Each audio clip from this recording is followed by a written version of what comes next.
Hello, everyone. So there are a lot of things in the air, and most likely every government, every every weather modification company, and whoever has money and is doing research can put things in the air because there's no law against it. So when you look in the sky and you see all this stuff up there, it is coming down. So this is a company, ENSCO, that NASA awarded a contract to develop and field test atmospheric probes. And see, this is in 2006. And ENSCO is a company, diversified research, development, and information technology company, announced today their microsystems and nanotechnology business area has been awarded a contract from NASA to develop and field test atmospheric probes. So, if you think that technology is advancing at an exponential rate, this was 8 years ago, and nanotechnology, it's in the air. I'm pretty sure about that. And most of you know about MEMS, micro-environmental microsensors. This is GEMS, global environmental microsensors. So this is the concept. Features an ensemble of miniature balloons filled with helium to make them naturally buoyant so they float at predetermined altitudes. Each probe will contain electronics and sensors that measure temperature, relative humidity, barometric pressure. The probes will report their positions and velocities from an onboard micro-global positioning system and use one-way radio frequency communication with low Earth orbiting satellites to relay data to ground stations.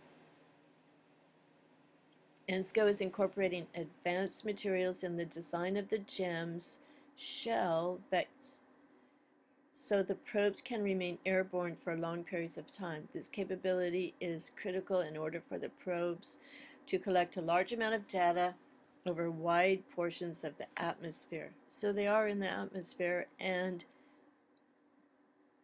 everything is getting smaller and smaller and smaller and tinier, so that it's on a scale we can't even see it.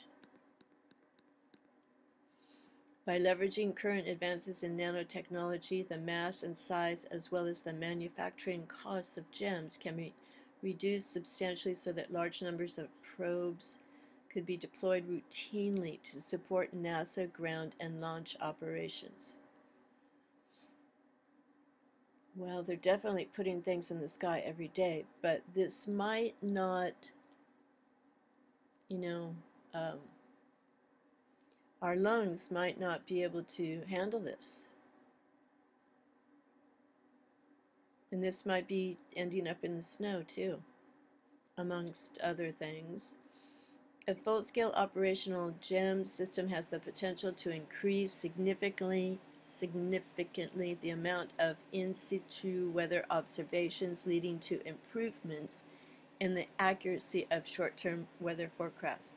So these probes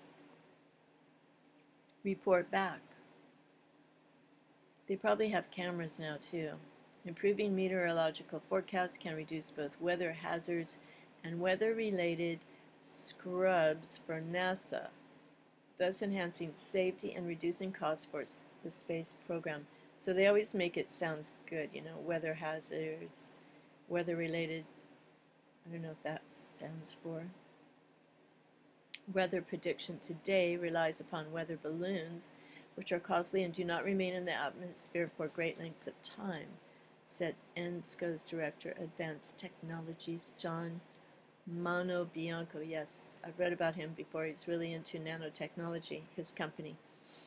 The GEMS probes can be mass-produced, and when deployed in situ, they will remain in the atmosphere collecting critical weather data and monitoring the rate at which the weather is changing. The probes can also be deployed where environmental measurements are sparse, which can help to paint a more complete meteorological picture. So how do they get them up there? By plane? So this company also produces technology like this. Heartbeat detection in humans. Now this can be really good. It can be for new technology can detect heartbeats in rubble. NASA has invented a lightweight machine that can detect a heartbeat. Finder can detect human heartbeat under disaster rubble. This is from the weather.com channel. New technology able to detect human heartbeat through 20 feet of probably rubble. Oh yeah, buried, people that are buried. So this is really great, but so this is the good side, finding trapped people, but don't expect to hide because they will find you. Detection of human breathing and heartbeat by remote radar. So up here, human presence detection, correctional security. So if people are hiding in trucks coming over the border or in a building where people are fighting, like urban warfare or whatever, they can detect heartbeats. Look at this. Flashlight for through-the-wall detection of humans. What is that? I'll just click on it and see. I already watched this, but if you want to look up any of these things, you go heartbeat detection in humans. Okay, let's see what the flashlight is.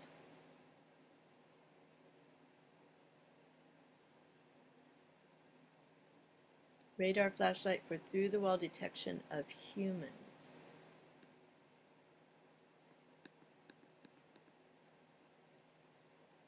Okay, so through-the-wall resolution imaging of a human and experimental characterization of the transmission of wall materials. Millimeter wave radar for vital signs. Compressive sensing for through-the-wall radar imaging. Oh, and another thing is that they now have some technology where they can detect gold and silver under rocks like 20 feet under the earth. I'll just try to find it. Should I say radar? Oops. To detect gold in, I'll say under rocks.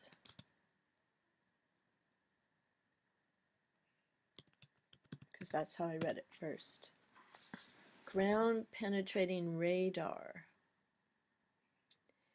And they are going to fly with helicopters over forests and things, but if you have gold and silver hidden in your house or you buried it in your backyard, that it can probably be found.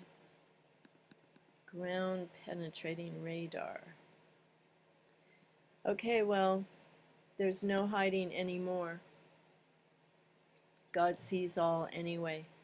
Thanks for watching this video. God bless everybody. Bye for now. Take care, okay? You'll always be safe if you hide under the wings of God Almighty.